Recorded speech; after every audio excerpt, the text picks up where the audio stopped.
The Big Blue Box Podcast, Episode 3.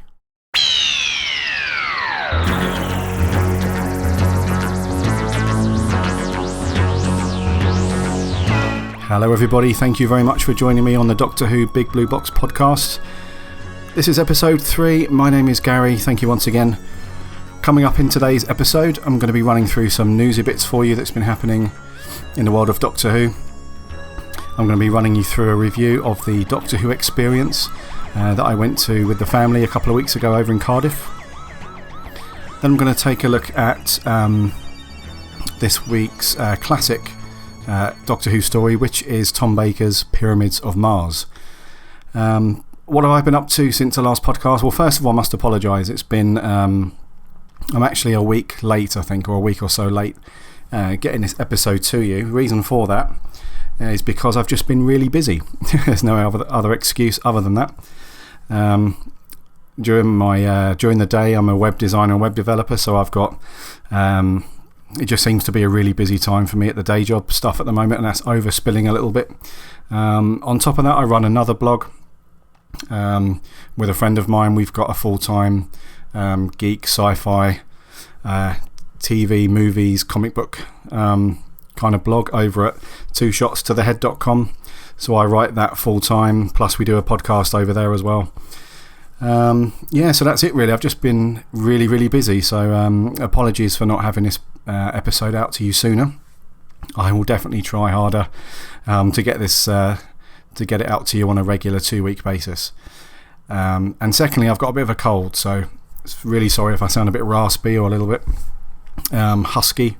That is not intentional. I'm not putting on a radio sexy voice or anything like that. I've just got a really sore throat and getting over a cold, so that sucks a little bit, but it's all good. We're back on the podcast, so what I've been up to. So I went to the Doctor Who experience a couple of weeks ago, and I will come on to that in a little while. I'll give you a full-on review. I put a review of the of that on the site already, a written review, but I wanted to expand on that just a little further in this podcast, just to tell you why I put those things in the review, and a bit of justification for that. And other than that, just watching loads of Who really. Some standout episodes that I've watched over the last couple of weeks would be a couple of Tennant episodes. I've watched Blink. I don't know what stopped you talking, but I can guess. They're coming. The angels are coming for you. But listen, your life could depend on this. Don't blink. Don't even blink. Blink and you're dead. They are faster than you could believe. Don't turn your back. Don't look away, and don't blink. Good luck. Another good one, the Weeping Angels, and I like this because it's one of those. I think people refer to these episodes as Doctor Light episodes, where the Doctor doesn't really feature too much, and he's not the main focus of the episode. It's again the supporting cast, and I quite like these episodes because it's just a change. You know, it's a change of direction, kind of mid-series, and they're just these one-off, almost creature features, and Blink is a very good example of that. So the Doctor is in it. He's in it. You know, he pops up throughout, but it's more about these people who discover the Weeping Angels, and who kind of get drawn into this. Into this plan that the Doctor's got in order for him to essentially, he's been touched. Him and Martha have been touched by a Weeping Angel, and they've been sent back in time, and he hasn't got a TARDIS or anything, so he has to kind of leave messages and clues in the future so that the main character, who's a girl, can basically bring the TARDIS back to him so he can carry on. And it's just really the Weeping Angels are a modern classic monster, if you like, in Who, and it's just a really good episode. So I've been watching a couple of David Tennant ones. My sons really like the 50th anniversary day of the Doctor, so we've watched that again. they really like the banter and the comedy between David Tennant and Matt Smith. So I must admit that is very cool, actually. And I really like John Hurt as a Doctor as well. So that's all good. I've also gone back and watched The Proms.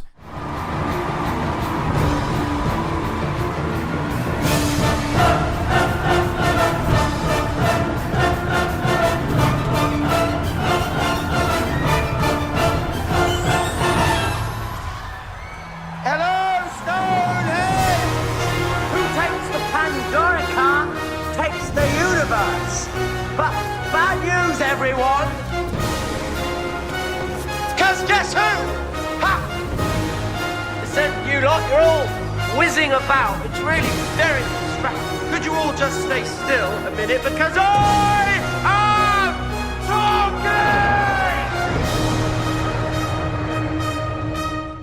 talking! I recorded that when it came on TV. It was quite a few months ago now, and yeah, because I was actually at the Proms at the Royal Albert Hall, and it was just absolutely superb. Probably one of the best classical concerts I've been to, not just because it's Doctor Who, but the atmosphere was just incredible on that night. I mean, it was really hot. That was the only downside. It was like almost unbearable at times. It was so hot, but it was a really nice day for it, and yeah, just the atmosphere in there was just amazing, and the music was just incredible. It's just hearing all the Doctor Who music done by live orchestra was out of this world for me. I love that. So yeah, so I rewatched that. Unfortunately, the BBC didn't put the entire concert on. It was an edited down version, and they missed. I mean, they played the key pieces from the concert, but they did edit out a few really cool bits. One of them that springs to mind is the companion suite, which was near the beginning, where they just not all of the old classic companions, but from Rose through to Clara, they played their kind of themes, if you like, and that was amazing, because they had like these really big screens in the Albert Hall, and they had video playing that accompanied the music, and when Rose came up on the screen, there was this huge kind of gasp of air. Everyone was like you know, and it was amazing. And then when Martha, you had the similar reaction, and then when Donna's music came up, everybody started chuckling, and it was really cool, and it was just a really amazing night. So I went through and watched that again, and that was very cool. And really, that's it for me in terms of who and what I've been up to since recording the last podcast. I've also been chatting to a few people on Twitter. Thank you very much for the new followers. I'm giving you a virtual wave from behind the microphone. Thank you very much for following me, and just say hi. If you've followed me recently on Twitter or Facebook, just send me a message, a tweet, whatever. Just say hi, and we'll have some fun talking all things Who. So without further ado, let's get stuck into the news. In this episode's Doctor Who news roundup, I've got 3 or 4 stories I want to talk through, some recent stuff, and this podcast should be going out on Friday the 9th of May, so I'm hoping this first story is very relative and timely. You may recall in the last over the last few months, there's been a build-up to this box set of Doctor Who soundtrack that's being released, and there's 2 different versions of it. It's made by the guys at Silver Screen Records, and essentially what it is, it's a 50th anniversary collection, and it's got it's got a lot of music from Doctor Who from way back at the beginning, so 63 all the way through to 2013, in its 11 discs, and it's 11 disc edition, and it comes in 2 formats. There's the very cool TARDIS edition, and what that is, it's a proper wooden replica of the TARDIS, and it opens up and everything, and the CDs are in these very cool little books, and that looks just amazing. The TARDIS, the actual quality of the build looks really good, but if you can't afford it, I think it's about I think it's about £130 if memory serves. But if you haven't got the budget for that, there's also the standard quote unquote edition, which will retail for £70. So you get the same music. It's just in a different format. You don't get it in the very cool TARDIS box with the opening doors and everything. It comes in just with your standard kind of CD sleeves, and it's like a little fold out box, and all the CDs come in their own little sleeves, and that's it essentially. You don't get the collector's book and stuff. But the good news is, if you haven't actually pre-ordered these yet, unfortunately it's not the same for the TARDIS edition, because the pre-order for that closes tomorrow. So by the time this podcast goes live, that's probably going to be closed. However, the standard 11-disc edition, the one that retails for £70, they've actually extended the pre-order window for that. So now you can order that up to 10 AM on Friday the 16th of May. So if you haven't ordered that yet, and it's something that really appeals to you, you can go ahead and order that now. So that's 10 AM, that's obviously UK British summertime, Friday the 16th of May. And if you pop over to I think it's just doctorwhomusic.com, you'll be able to find the info on there, and there's a link through to the order site. But that does look very, very cool, and I'm still in two minds about it. I absolutely love the music of Doctor Who. I really do love it, and while I'm probably not going to go for the TARDIS edition, I'm very tempted by this standard edition. So I'm still hovering over the order button, and very in two minds. So I will make a decision on that in the next week or so.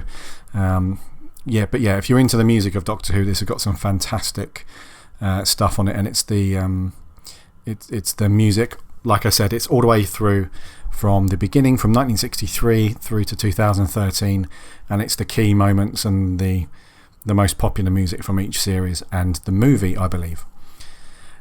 So moving on, Doctor Who has won a couple of awards at the BAFTA Television Craft Awards. Now, it's always nice when Doctor Who wins awards, because it must be a nice feeling for the people who make the show and work on all these different aspects, because it's one thing having like a very high viewer count, because when Doctor Who was on, so obviously there's millions of people that watch every episode, but it's nice to have recognition for specific things to do with the show. And they picked up 2 awards at the Television Craft Awards. The first one is The Day of the Doctor. That won Special Visual and Effects and Graphic Effects, which you can kind of understand, because that was quite an epic special, and that was crammed full of really good visual effects, graphic effects. So that's, I'm not really surprised by that one. That's very cool. And the second one is the absolutely brilliant docudrama An Adventure in Space and Time that went out on BBC Two, again for the 50th. That won an award for Best Makeup and Hair Design. Now, you might think, really, makeup and hair, that's not that great. But if you think about An Adventure in Space and Time, the time period in which that drama is set, which is back in the early 60s, just before Doctor Who began, that's anyone that's seen it, you can tell that it's made so well. It looks, just like it was, that time period, really. The sets are all very well done.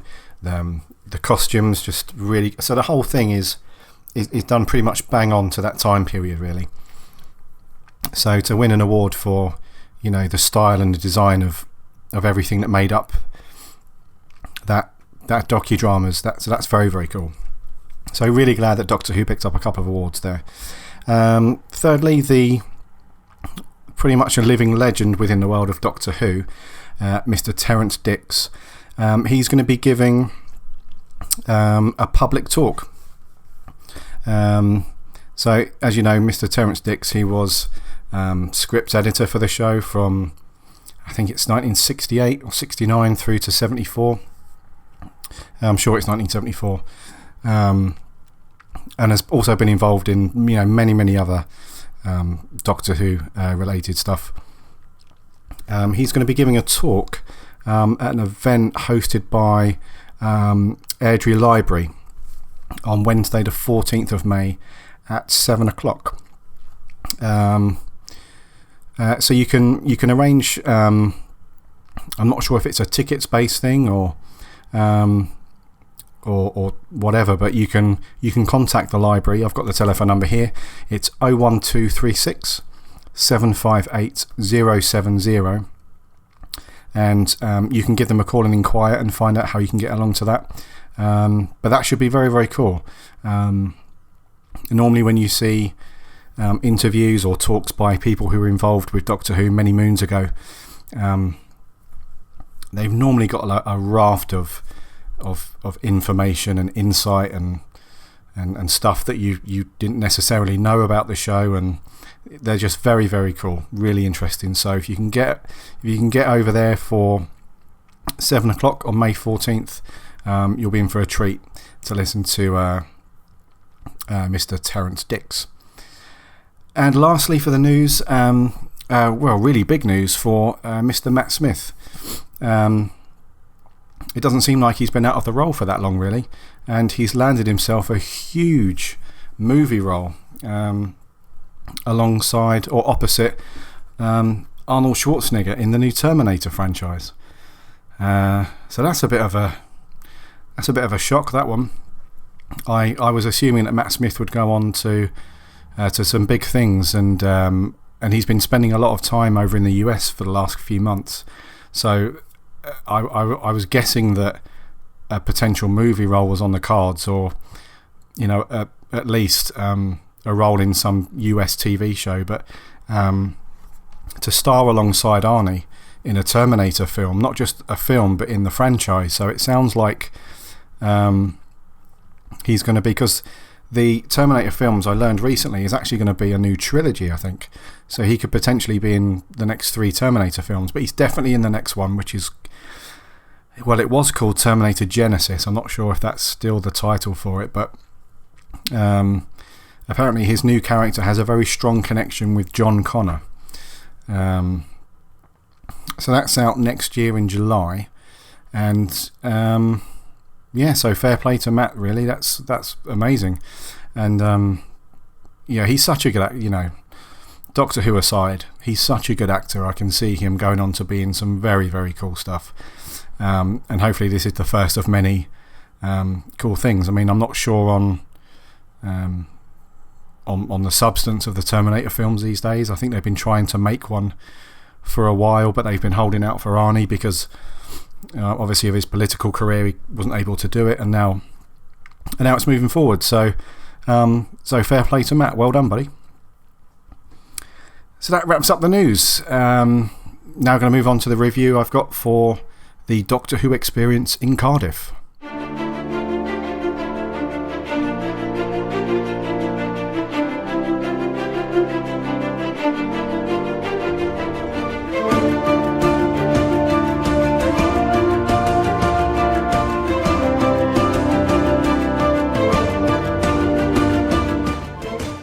Doctor Who experience in Cardiff. Now this was a first for me. I'd never been to the Doctor Who experience, even when it was first in London. I didn't get a chance to go to it then, and it's been in Cardiff for a couple of years, I believe now, and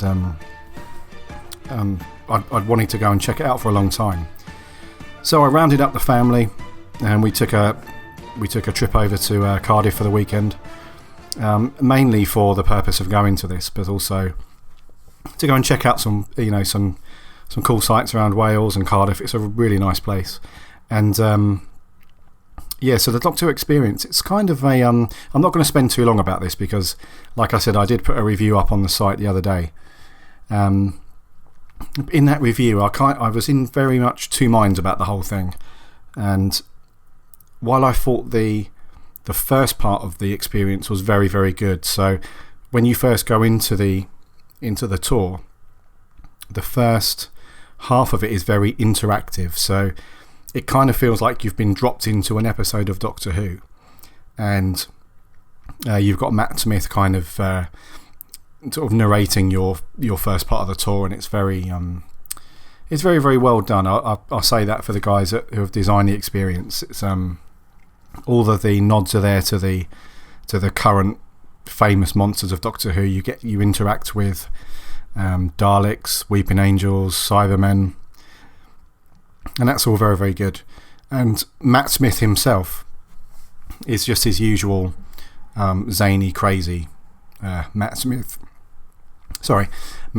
and yeah, like I said, it's like you've been dropped right into the middle of an episode, and Matt Smith is the Doctor. He's imprisoned in another Pandorica, and he needs you to kind of free him. And the first room is very cool. It's got these props littered around, and the next room you're actually in a proper TARDIS, and the kids can, it feels like they're controlling it a little bit with these joysticks. And then you go through forest with the Weeping Angels, and then you end up in another one, and there's Daleks around, and they move, and all that kind of stuff. So that first bit was very, especially for the kids as well. The kids absolutely loved that first bit, and it does feel like you're in like a very small journey, an episode. But my main issue was the second half of the experience, and it's difficult because it's not really a complaint as such. It's just more of a I just wish there was a bit more, and I think possibly this was my expectations were a bit higher, because anyone who's been to the Harry Potter studio tour will probably feel the same way. In that's a very similar setup, in that it's got a very small interactive bit at the beginning. There's like in the Harry Potter tour, there's like a little, you're in like a mini cinema, and there's like a short video by Daniel Radcliffe and Rupert Grint and Hermione Granger, and then it opens up, and then you're straight into the Grand Hall at Hogwarts, and then after that you're free to wander around. So it's very, very similar in that at the Doctor Who experience, you're free to roam around in the second half, and you can take photos of all the props and costumes, all that kind of stuff. But I think just because the Harry Potter one was just so vast, and there's so much, you can tell that the Warner Brothers and the makers of the films have really kept everything in such good condition, and there's so much of it as well. It's so good. I was kind of expecting the Doctor Who experience to be roughly the same, and I think what lets it down slightly is just the size of the venue, because when you're going through the first half, everything is within a decent scale. The rooms are a nice size, it doesn't feel cramped, and as you're walking around, there's not much really that is out of your eye line and out of your kind of field of vision. But when you go into the second bit, and they've got all the costumes and props, and they've got the actual sets from inside the TARDIS there, and the TARDIS consoles. It's all great, but I think they've tried to pad out too large a space. And now I don't know if this is because they plan on adding extra stuff in a year or two, or a matter of months. I'm not quite sure, but it just felt like, I don't know, it was just so huge in the last bit, and it just didn't feel like there was enough stuff in there to warrant having that much space. It just felt empty. And when you first go through, they've put some stuff up on the wall, like the cover of Radio Times and Doctor Who and some other media bits, but throughout the rest of it, it's quite dark in there, and they haven't really made much of I guess in a nutshell, they just haven't made as much of the site and the building as they could have done. They could have decked the place out in so much cool stuff on the walls and the ceilings and stuff, and it would have just made it, true to its name. It would have been more of an experience, because the first half very much was an experience, but the second half, it was just like, and don't get me wrong, the actual stuff they had in there, the actual items, the props and the costumes, they were fantastic. It was really good to get up close and personal to those things, and while you're not allowed to touch them, you can certainly get close enough to take very decent photographs and stuff. But it just felt empty. It felt like a bit of an anticlimax, you know. But, you know, overall, don't get me wrong, I did really, really enjoy it. As a Doctor Who fan, I thought it was very, very good. But you can tell that if you went along with somebody and you weren't really a fan of Doctor Who, you would probably be relatively bored once you're in the second part. There isn't much going on, really, other than the history part and all that stuff where you can read about stuff and take photos and yeah. So, and then the shop at the end was quite cool. I mean, they've got quite a few bits in there, and I picked up a load of stuff. And there was quite a few bits in there that I hadn't seen before as well. Most of the stuff you could get online, either at the BBC shop online or Amazon or similar. But there were a couple of bits I hadn't seen before. There was some cool artwork in there. There was some t-shirts that were quite cool. So I picked up a few bits in there, and that was good. And then that was it, really. So, like I said, overall, I really, really enjoyed it. As a Doctor Who fan, you know, I was absolutely loved, you know, looking at, you know, some of the stuff that had been used in actual Doctor Who episodes. I loved all that stuff. I loved going really close to the costumes and seeing them in the flesh, and also the full-size TARDIS builds as well. That's very, very cool. So I would definitely recommend it. If you've not been yet, I think it's going to be there for quite a few years yet. I think I read somewhere that it's going to be there for at least another 5 years. So you've got plenty of time. But if you haven't been there yet, I would recommend going for sure. But just if you've been to the Harry Potter tour, then don't raise your expectation to match that, because it's not as big, it's not as grand, and it's not filled with as much stuff. So just bear that in mind. But it's definitely still worth the trip. This episode's classic story is Tom Baker's Pyramids of Mars. No, you will not die yet. Identify yourself. Just destroy me, Sutek. Nothing else now is left within your power. Identify yourself. It is within my power to choose the manner of your death. I can, if I choose, keep you alive for centuries, racked by the most excruciating pain. Since your interference has condemned me forever to remain a prisoner in the Eye of Horus, it would be a fitting end. You would make an amusing diversion. Identify yourself, plaything of Sutek. I'm a traveler. From where? Gallifrey. The constellation of Casterbarus. Names mean nothing. What is the binary location from Galactic Zero's center? 10-0-11, 00 by 02. I know the planet. Data retrieval.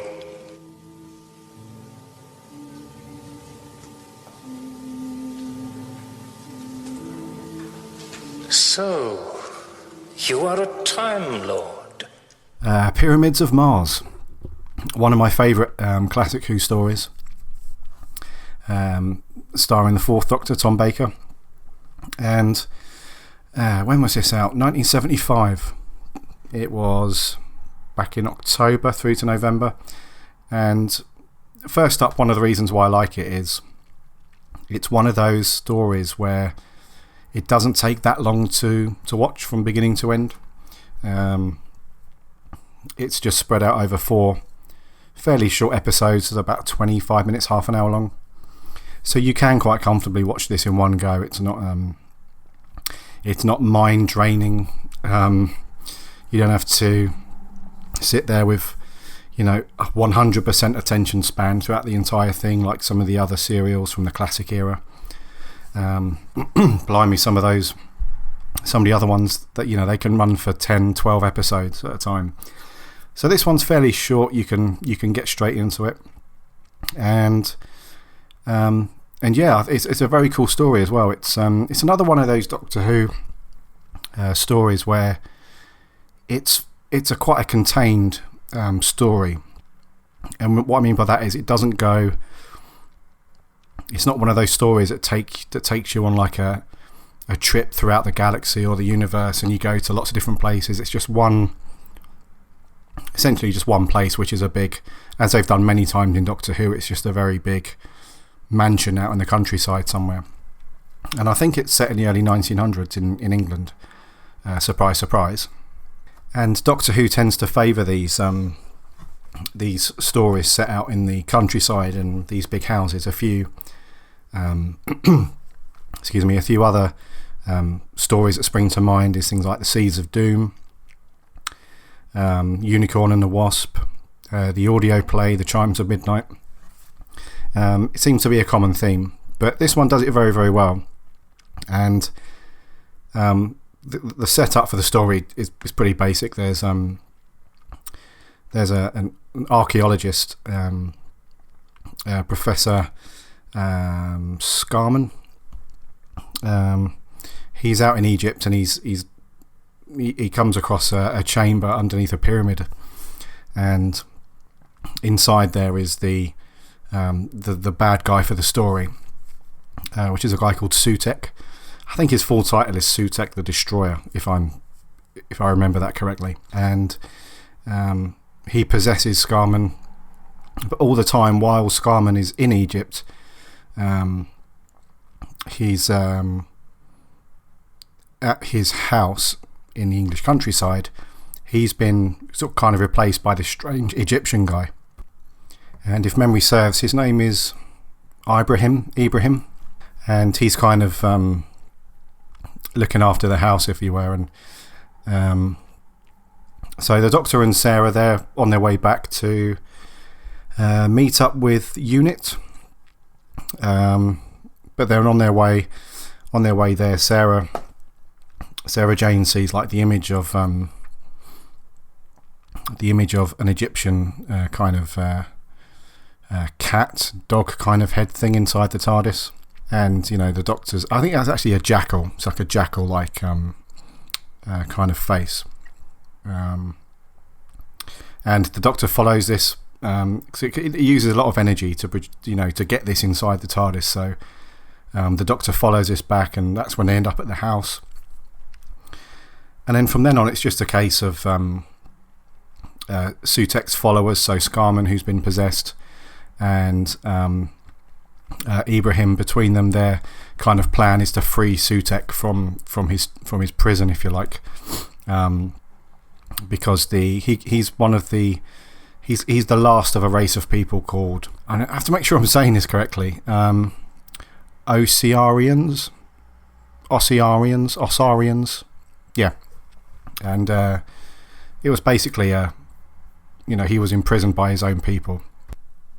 So Sutek is in this prison, and he's just been waiting there for centuries, I think anyway, for somebody to enter the chamber and start his plan to get him free. And it's essentially those two guys really, Ibrahim and Scarman, and they also release these service robots, to aid, and they're like the famous kind of big mummy things that you see on the cover of the DVD and stuff. And they're very well done, actually. They're the way that the costume's done and the makeup, they actually look very, very cool. I mean, I didn't realise that beforehand that they were like cyborg, robot kind of things.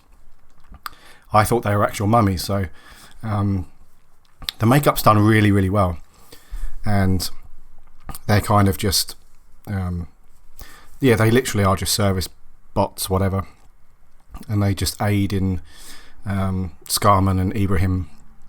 They're any kind of intruders or people who are a threat to the plan. They kind of assist and carry out their orders, basically. And there's some good supporting cast members in this as well. Obviously Scarman, he's very, very good. His brother's very good. His character name's Horace. Sorry, no, not Horace. I can't even remember his name. It wouldn't be Horace, would it? But yeah, so Scarman's brother. There's also a poacher out in the woods. He's very good. It's just this real kind of classic British acting by these three sort of elder gentlemen, as well as the Doctor and Sarah. So the story kind of runs along nicely, and before you know it, Sutek is very, very close to being released from his prison, and the Doctor and Sarah, they do manage to stop him. And the way that he stops him is quite cool, actually, because as we know, the Doctor doesn't really go in for the whole killing thing. So what he does is he disrupts the time vortex, and he basically forces Sutek like so far into the past that he just ages to death, essentially.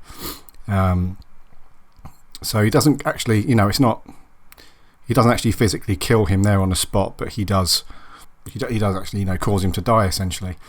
And the Doctor is very, very cool in this. I love Tom Baker as the Doctor. He's one of my favourite classic Doctors. He plays the part. It's one of those episodes where you can tell that he's just really in the zone, and just playing the Doctor so well. And it's one of those episodes where you just kind of feel like Tom Baker, and it happens with a few other Doctors as well. It's one of those episodes where the actor is just doing it so well and so naturally. It's one of those times where you just think, wow, this guy can just play the Doctor in his sleep. He's very, very cool. And Sarah Jane's quite cool in this as well. There are some Tom Baker episodes where she doesn't really do much. She kind of she just runs around a lot in some episodes or some stories, and not really do a great deal. But in this one, she actually gets her hands dirty a little bit. She's handy with a rifle at some point, and she's a bit of a tough companion in this, and she earns her stripes, if you like. But yeah, so Tom Baker's very, very cool. And the whole kind of Egyptian thing plays out well. Like I said, the supporting cast are very, very good. The actual character Sutek is very, very well done in this. The character voice is very, very well done. Very kind of menacing, very sinister. And just really, really well done. So it's one of those stories where I can sit down on a Sunday afternoon and watch through very, very happily. And it's just a very, very good story, worth checking out if you've not seen it. One of Tom Baker's best, I would say. And there isn't much else to the story, I must admit. It's just the beginning part is obviously Sutek being stumbled upon by the archaeologist. The ending is the Doctor and Sarah managing to stop his release from his prison. And then the middle act is really character driven, really. It's like a to and fro between the Doctor and Sarah trying to get into the mansion and get past these mummies, these service bots, and the Egyptian guy Ibrahim and Scarman doing all they can to kind of get Sutek released, really. So but it's very, very cool though. Very good classic Who, and worth picking up.